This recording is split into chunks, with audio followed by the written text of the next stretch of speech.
Albert Einstein ఒక అద్భుతమైన మాట చెప్పాడు. ఏమన్నాడు అంటే, మూడో ప్రపంచ యుద్ధంలో ఏ ఆయుధాలు వాడుతారు, ఏ ఆయుధాలు వాడరో నాకు తెలుసు, కానీ ఒకవేళ నాలుగో ప్రపంచ యుద్ధం వస్తే ఆ యుద్ధాన్ని కర్రలతో రాళ్లతో కొట్టుకునే పరిస్థితి వస్తుంది అన్నారు. మూడవ ప్రపంచ యుద్ధం తర్వాత మళ్ళీ మనిషి స్టోన్ ఏజ్ కు వెళ్లిపోతాడు అన్నాడు. ఆల్బర్ట్ ఐన్స్టీన్ ను తక్కువగా అంచనా వేయద్దు. రెండవ ప్రపంచ యుద్ధంలో ఎన్రిచ్డ్ యురానియం ద్వారా ప్రపంచంలోనే శక్తివంతమైన అణుబాంబును తయారు చేయొచ్చు అని అమెరికన్ ప్రెసిడెంట్ రూజవెల్ట్ కు లేఖ రాసి హింట్ ఇచ్చిన వ్యక్తి ఐన్స్టీన్. దాని తర్వాత ఏమైందో మనందరికీ తెలుసు. Rest is history. ప్రస్తుతం వెస్ట్ లో కొంతమంది కారణంగా మళ్ళీ యూరోప్ లో మూడో ప్రపంచ యుద్ధం వచ్చే అవకాశం ఉంది అంటున్నారు. ఈ యుద్ధం రాకూడదు. ఒకవేళ వస్తే రష్యా బిజీ అవుతుంది. రష్యా పైన యుద్ధ ఆయుధాల కోసం డిపెండ్ అయిన భారత్ కు ఎదురు దెబ్బ పడే అవకాశం ఉంది. అండ్ ఇప్పుడు మనం రష్యా నుండి ఆయిల్ ను కూడా కొంటున్నాం. రష్యా యుక్రెయిన్ యుద్ధంలో లేటెస్ట్ అప్డేట్ ఏంటి అంటే, శుక్రవారం రోజు రష్యా యుక్రెయిన్ యొక్క ఈ మ్యాప్ లో కనిపిస్తున్న నిప్రో అనబడే సిటీ పైన ఆరెస్నిక్ అనబడే హైపర్సోనిక్ మిసైల్ ను ఫైర్ చేయడం జరిగింది. ఈ ఫైరింగ్ అనంతరమే ఆ రోజు రాత్రి పుతిన్ మీడియా ముందుకు వచ్చి అందరినీ హెచ్చరించాడు. పుతిన్ ఏమన్నారు అంటే,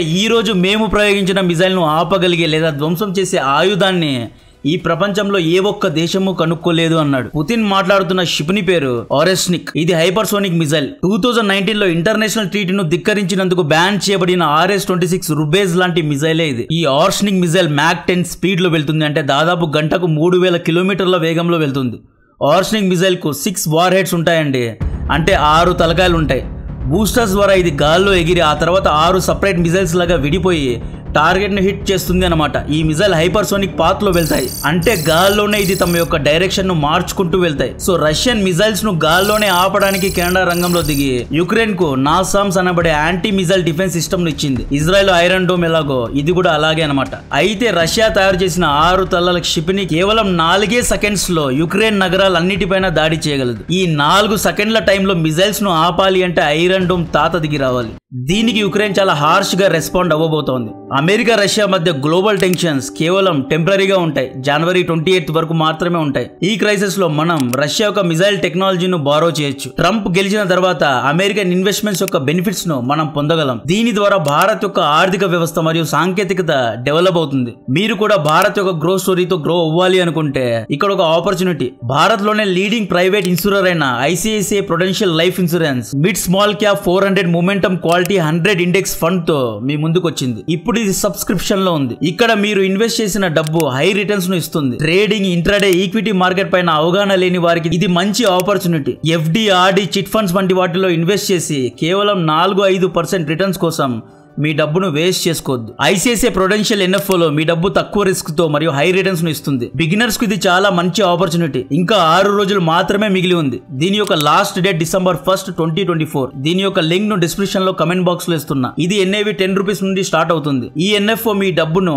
స్మాల్ అండ్ మిడ్ క్యాప్ లో ఉన్న టాప్ 100 కంపెనీస్ లో ఇన్వెస్ట్ చేస్తుంది. దీని ద్వారా మీ డబ్బును డైవర్సిఫై చేస్తుంది. అది కూడా ఫండ్ మేనేజర్ బయాస్ లేకుండా మంచి రిటర్న్స్ ను జనరేట్ చేస్తుంది. ఈ ఇండెక్స్ యొక్క పాస్ట్ పర్ఫార్మెన్స్ కనుక చూస్తే గత 10 ఏళ్లలో 22.5% రిటర్న్స్ ను ఇచ్చింది. గత 5 ఏళ్లలో 33.6% రిటర్న్స్ ను ఇచ్చింది. ఈ ఎన్ఎఫ్ఓ కూడా దీని యొక్క ఇండెక్స్ లాగే మంచి రిటర్న్స్ ను ఇవ్వబోతోంది. ఈ ఇండెక్స్ లో మీరు గనక 2014 లో 1 లక్ష రూపాయలు ఇన్వెస్ట్ చేసి ఉంటే ఈ పాటికే మీ దగ్గర 7.6 lakhs వచ్చి ఉండేవి. దీంట్లో ట్యాక్స్ బెనిఫిట్స్ కూడా ఉంటాయి. దీని యొక్క లాస్ట్ డేట్ December 1st, 2024. ఇంకా 6 రోజులు మాత్రమే మిగిలి ఉంది. దీని యొక్క లింక్ ను డిస్క్రిప్షన్ లో కమెంట్ బాక్స్ లో ఇస్తున్నా. వెంటనే అవైల్ చేసుకోవచ్చు. రష్యా హైపర్సోనిక్ మిసైల్ దాడి తర్వాత యుక్రెయిన్ ప్రెసిడెంట్ వ్లాదిమిర్ జెలెన్స్కీ ఏమన్నాడు అంటే, కామ్రేడ్ పుతిన్ ను ఎలాగైనా ఆపాలి అన్నాడు. లేదు అంటే పుటిన్ మనలందరినీ భయపెడుతూనే ఉంటాడు అని జెలెన్స్కీ అన్నాడు. నిన్న నాటో దేశాలు యుక్రెయిన్ తో కలిసి ఎమర్జెన్సీ మీటింగ్ ను జరిపారు. Poland prime minister Donald tusk ఏమన్నారు అంటే, ఈ యుద్ధంలో మనం కొత్త పరిణామాలను, కొత్త డైమెన్షన్స్ ను చూడబోతున్నాము అన్నారు. డెఫినెట్ గా రెస్పాన్స్ ఇస్తున్నాము అన్నట్లే మాట్లాడారు. చెక్ రిపబ్లిక్ ఫారెన్ మినిస్టర్ జాన్ ఏమన్నాడు అంటే, పుటిన్ ఇటువంటి మిసైల్స్ ను యుక్రెయిన్ లో ప్రయోగించి యుక్రెయిన్ ప్రజలను భయభ్రాంతులకు గురి చేస్తున్నాడు అన్నట్లు ఈయన చెప్పారు. పుటిన్ స్ట్రాటజీ భయపెట్టేలాగా ఉంది అన్నాడు. మేము యుక్రెయిన్ కు అన్కండిషనల్ గా వెపన్స్ ను సప్లై చేస్తాము అని పోలాండ్ అంటోంది. అమెరికా ఆల్రెడీ యుక్రెయిన్ కు $300 మిలియన్ ఫండింగ్ చేసేసింది. కెనడా నసామ్ అనే యాంటీ మిసైల్ డిఫెన్స్ సిస్టమ్ ను యుక్రెయిన్ కు సప్లై చేసేసింది. యూకే స్టార్మ్ షాడో మిసైల్స్ ను యుక్రెయిన్ కు సప్లై చేసింది. ఫ్రాన్స్ స్కాల్ప్ అనబడే అడ్వాన్స్డ్ మిసైల్ సిస్టమ్ ను యుక్రెయిన్ కు సప్లై చేసింది. ఇంకా జర్మనీ సైనికులు ఫ్రంట్ లైన్స్ కు వెళ్తున్నారనే వార్తలు వస్తున్నాయి. బట్ ఇవి ట్రస్టెడ్ సోర్సెస్ ద్వారా రావడం లేదు. ఇంకా కన్ఫర్మేషన్ లేదు. బట్ జర్మనీ సైనికులు రెడీ అవుతున్నారు అంటున్నారు. యూరో న్యూస్ ఆధారంగా యుక్రెయిన్ మీడియా ఏమంటోంది అంటే దాదాపు 60,000 మంది రష్యన్ సైనికులు కురస్క్ లో ఉన్నారు అంటున్నారు. దీంట్లో నార్త్ కొరియా సైనికులు కూడా ఉన్నారు. యుద్ధం వేరే లెవెల్ ఎస్కలేట్ అవుతోందండి. కొన్ని అన్ట్రస్టెడ్ మీడియా న్యూస్ ప్రకారం నార్త్ కొరియా సైనికులు యుక్రెయిన్ యొక్క ఖార్కివ్ రీజన్ మొత్తాన్ని స్వాధీనం చేసుకున్నారు అనే వార్తలు వచ్చాయి. అయితే ఈ వార్తల్లో కూడా కన్ఫర్మేషన్స్ లేవు. అన్ట్రస్టెడ్ సోర్సెస్ ద్వారానే ఈ వార్తలు వస్తున్నాయి. పుతిన్ మాత్రం నా దగ్గర ప్రపంచం ఇప్పటి వరకు తయారు చేయని వెపన్ ఉంది అంటున్నాడు. ఇటువంటి మిసైల్స్ నేను ఇంకా మాస్ గా ప్రొడ్యూస్ చేస్తాను అని పుతిన్ అంటున్నాడు. ఇక్కడ యుక్రెయిన్ కు రష్యాకు మధ్య డిఫరెన్స్ ఏంటి అంటే రష్యా తన వెపన్స్ ను తానే తయారు చేసుకోగలదు. మిసైల్ ను కూడా ఇన్ హౌస్ లో ప్రొడ్యూస్ చేయగలదు. రా మెటీరియల్స్ ఒక్కటే రష్యాకు ఏషియన్ దేశాల నుండి ముఖ్యంగా నార్త్ కొరియా నుండి వస్తాయి. కానీ యుక్రెయిన్ కు డబ్బు అమెరికా ఇవ్వాలి, మిసైల్స్ యూకే ఇవ్వాలి, బుల్లెట్స్ ఫ్రాన్స్ ఇవ్వాలి, ఫుడ్ జర్మనీ ఇవ్వాలి. ఇలా ప్రతిదానికి యుక్రెయిన్ మిగతా యూరోప్ దేశాలపైన ఆధారపడి ఉంది. ఈ మధ్యలో రష్యా న్యూక్లియర్ వెపన్స్ ను టెస్ట్ చేస్తున్న వీడియో వైరల్ అవుతోందండి. ఆ వీడియోలో నిజంగా రెడ్ బటన్ ఒత్తి ఏదేదో చేస్తున్నారు. ఆ వీడియో ఒకసారి చూడండి.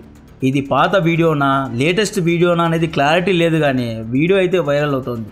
ప్రపంచ దేశాల్లో ఉన్న ఆంట్రప్రినర్స్, ఇన్వెస్టర్స్ అందరూ దయచేసి యూరోప్లో యుద్ధాన్ని ఎస్కలేట్ చేయొద్దు, యుద్ధాన్ని ఆపేయండి అని అమెరికా రష్యా దేశాలను వేడుకుంటున్నారు. ఫార్మర్ యుఎస్ జనరల్ మైకల్ ఫిన్ ఏమన్నారు అంటే 3వ ప్రపంచ యుద్ధం వచ్చే విధంగా యుక్రెయిన్కు రష్యా పైన అటాక్ చేయమని ఆథరైజేషన్ చేసిన జో బైడెన్ను ఆర్టికల్ 22 చట్టం ఆధారంగా వెంటనే గద్దె నుండి దింపాలి అని డిమాండ్ చేశాడు.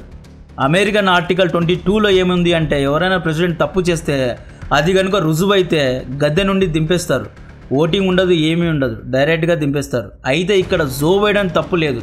జో బైడెన్ను కొంతమంది పవర్ఫుల్ వ్యక్తులు వెనక నుండి కంట్రోల్ చేస్తున్నారు. ఆ వ్యక్తుల యొక్క సమూహాన్ని తెలుగులో లోతైన రాజ్యం అంటారు. మీరే దీన్ని ఇంగ్లీష్లో కన్వర్ట్ చేసుకోండి.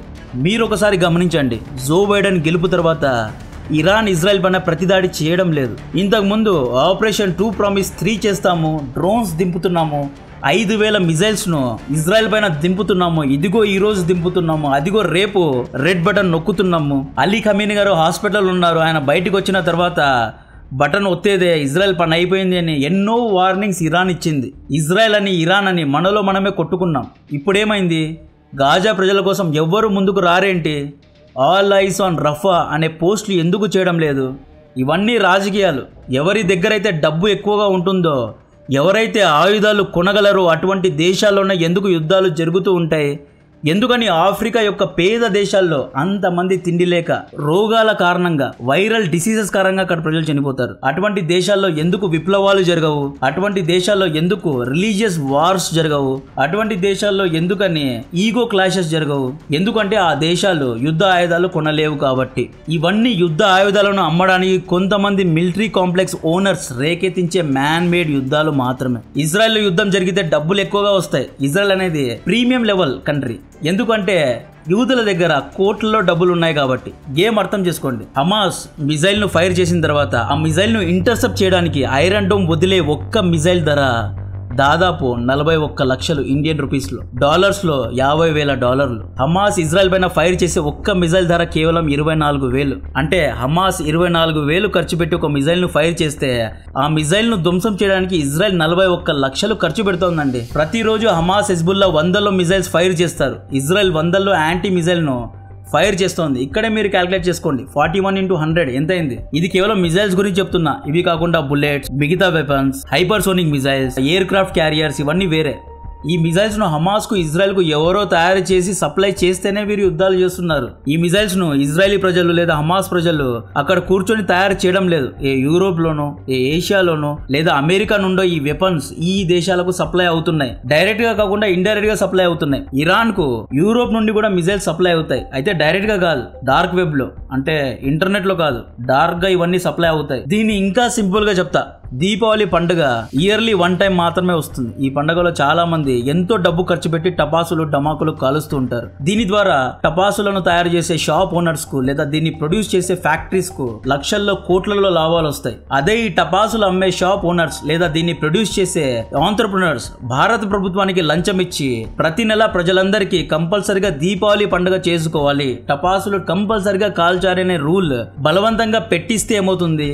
టపాసులు అమ్మే షాప్స్ కు ప్రతి ప్రతి నెల లాభం వస్తుంది. యుద్ధ ఆయుధాలు అమ్మే మిలిటరీ కాంప్లెక్స్ ఓనర్స్ కూడా పెద్ద పెద్ద పొలిటికల్ పార్టీస్ కు, అంటే అమెరికా, యూరోప్ లో ఉన్న పెద్ద పెద్ద పొలిటికల్ పార్టీస్ యొక్క నాయకులకు ఫస్ట్ వీళ్ళు లంచాల్లాగా ఎన్నికల్లో ఫండింగ్ చేస్తారు. తాము ఎన్నికల్లో ఫండింగ్ చేసిన పార్టీ గెలిచిన తర్వాత పార్టీ నాయకులకు కూడా లంచాలు ఇచ్చి యుద్ధాలను చేయిస్తారు, యుద్ధాలను రేకెత్తిస్తారు, మ్యాన్ మేడ్ గా కలహాలు తెప్పిస్తారు, లేదా ఒకరిపైన ఒకరికి ట్రస్ట్ లేకుండా చేయడము, ఇలాంటివన్నీ చేసి లేదా భయపెట్టించడము. ఇప్పుడు జపాన్ సైలెంట్ గా ఉందండి, పీస్ఫుల్ గా ఉంది జపాన్ కంట్రీ. వీళ్ళేం చేస్తారు, నువ్వు పీస్ఫుల్ గా ఉన్నావు, యుద్ధ ఆయుధాలు కొనడం లేదు, రేపు నీ పైన నార్త్ కొరియా దాడి చేస్తే, లేదా సౌత్ కొరియా దాడి చేస్తే, లేదా రేపు నీ పైన రష్యా దాడి చేస్తే నువ్వు ఎలా డిఫెండ్ చేసుకోగలవు? నువ్వు ఒక పని చేయి, మా దగ్గర ఒక ఆయుధం ఉంది, ఈ ఆయుధం పేరు హైపర్సోనిక్ మిజైల్, ఒక 1000 నంబర్స్ హైపర్సోనిక్ మిజైల్స్ ను కొని పెట్టుకో, నీకు సేఫ్టీగా ఉంటుంది అన్నట్లు ఒక దేశాన్ని భయపెట్టిస్తారు. ఇజ్రాయెల్ హమాస్ యుద్ధంలో యూదులు డబ్బులు పోతున్నాయి, హమాస్ కు సపోర్ట్ చేస్తున్న అరబ్బుల డబ్బులు కూడా పోతున్నాయి. ఇక్కడ ఈ మిలిటరీ కాంప్లెక్స్ ఒకేసారి యూదుల డబ్బులు,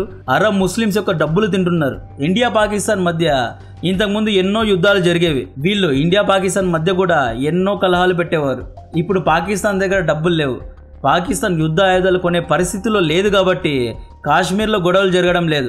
లేకపోతే ఇంతకు ముందు ఎలా ఉండేదండి, ప్రతి నెల ఏదో ఒక నాయకుడు వస్తాడు, యుఎన్ లో ఉంటాడు, లేదా ఏదో ఒక కాన్ఫరెన్స్ లో ఒక స్టేట్మెంట్ ఇస్తాడు, కాశ్మీర్ లో మానవ హక్కుల ఉల్లంఘన జరుగుతోంది అని లూజ్ గా ఒక స్టేట్మెంట్ ఇస్తాడు. లేదా కాశ్మీర్ లో ఇంటర్నెట్ లేదండి, చాలా చాలా అణిచివేస్తున్నారు, పాపం కాశ్మీరీ ప్రజలు, వాళ్ళకి వాళ్ళ దేశం ఇచ్చేయండి పాపం అన్నట్లు ఎవడో ఒక పనికి మాలినోడు అక్కడ యుఎన్ లో, యూరోప్ లో, అమెరికాలో ఎక్కడో కూర్చొని ఒక స్టేట్మెంట్ ఇస్తాడు. ఆ స్టేట్మెంట్ పట్టుకొని ఇక్కడ మనోళ్ళు రాజకీయాలు చేస్తారు, దాన్ని పట్టుకొని ఉగ్రవాదులు వచ్చి మన సైనికుల్ని చంపేస్తారు. దాని ద్వారా మనం ఏం చేస్తాం, అమెరికా, రష్యా నుండి కొత్త కొత్త అడ్వాన్స్డ్ వెపన్స్ ను కొంటాం. అది ఎంత బిలియన్స్ ఆఫ్ డాలర్స్ పెట్టి, లక్షల కోట్లు పెట్టి కొంటున్నాం.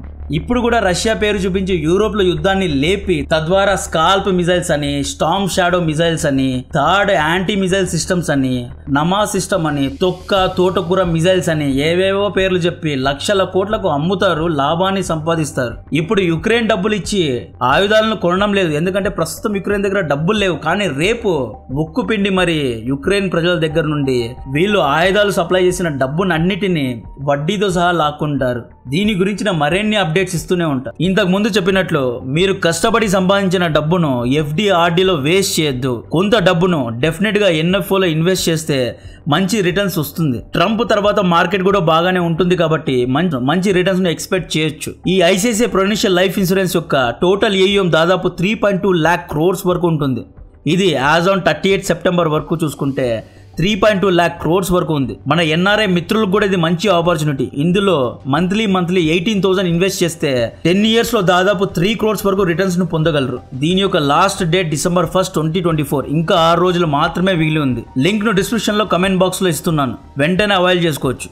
కంటెంట్ నచ్చితే వీడియోను లైక్ చేయండి, ఛానల్ ను సబ్స్క్రైబ్ చేసి అందరికీ షేర్ చేయండి. జై హింద్.